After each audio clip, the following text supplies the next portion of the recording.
No warning signs that I'm aware of. And it was a revelation that the White House had no intention of making public. President Bush was told in August that Osama bin Laden might be planning an attack involving a hijack. Could have predicted. Nobody in our government, at least. August 6th, PDP. I believe the title was Bin Laden Determined to Attack Inside the United States. 70% of family members' questions were never answered during the 9/11 Commission report. Lee Hamilton and Thomas Keane said they were set up to fail. I mean, I'm a member of the commission. It's a scam. It's absolutely disgusting. The questions, Mr. President. The questions.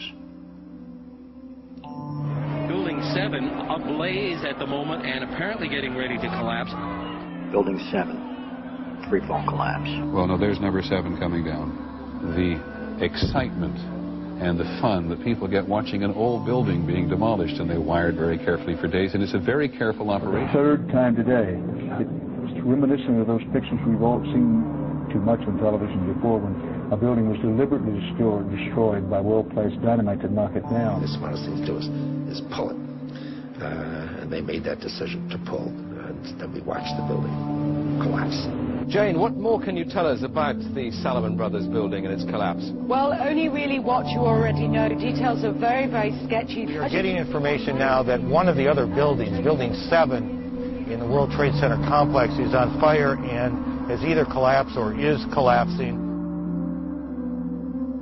The Pentagon. Vanishing airplane. My close-up inspection, there's no evidence of a plane having crashed anywhere near the Pentagon. The only site is the actual site of the building that's crashed in, and as I said, the only pieces left that you can see are small enough that you could pick up in your hand. There are no large tail sections, wing sections, a fuselage, nothing like that anywhere around, which would indicate that the entire plane crashed into the side of the Pentagon. Firefighters and police describing explosions. A lot of them.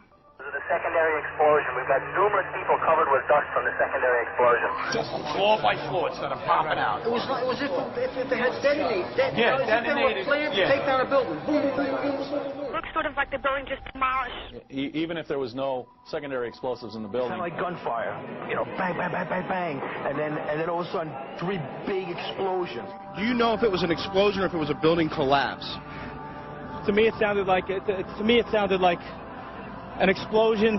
Chief Albert Turry told me that he tried to get his men out as quickly as he could, but he said that there was another explosion which took place, and then an hour after there was another explosion in one of the towers here. Sibel Edmonds, FBI translator, breaking her gag order. All our intimate relationship with bin Laden and Taliban. We did carry very intimate relationship with these people all the way up to September 11. Bin Laden was spirited into this military hospital in Rawalpindi for kidney dialysis treatment. The military had him surrounded. They were saying that Osama bin Laden had to be watched carefully and looked after. NORAD standing down. Where were the planes? On now to one of the eeriest moments amid the carnage of 9/11. A mysterious plane was seen flying right over the president's residence. The E-4Bs over New York and Washington, otherwise known as the Doomsday planes. It has never been officially explained. Cell phones working at impossible altitudes. Solicitor General Ted Olson receiving phone calls that the FBI says were never made. What happened during that call? This is the only information we have on these terrorists. She was able to call him twice. How she could pull that off, we don't know, but she did. These are the questions, Mr. President. These are the questions. They go on and on. Good afternoon, Mr. President. I come to you today representing the families of the victims of September 11th, as well as millions of my fellow Americans.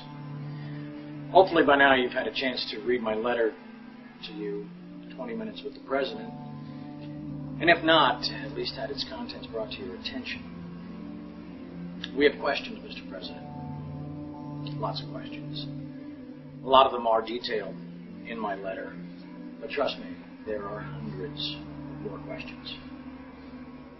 As my letter chronicles, sir, The 9/11 Commission itself says they were lied to, deceived, and essentially prevented from carrying out a real investigation.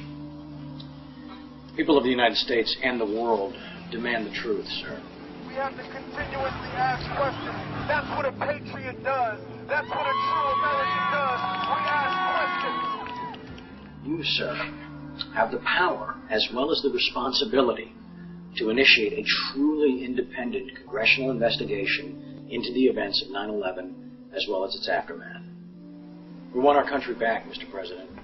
Therefore, I'm not just calling on you and your team. I'm calling on each and every American citizen to wake up, stand up, and demand the truth. We're counting on you, Mr. President. Be on the right side of history.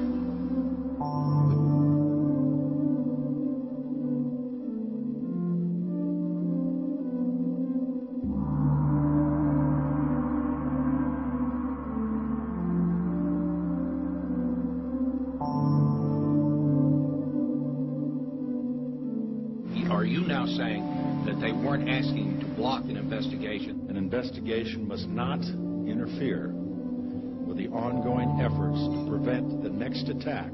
Senator Tom Daschle said last week that you called him several times and urged him not to investigate the events of September 11th. Tom's wrong. He has, I think, in this case, let's say a misinterpretation.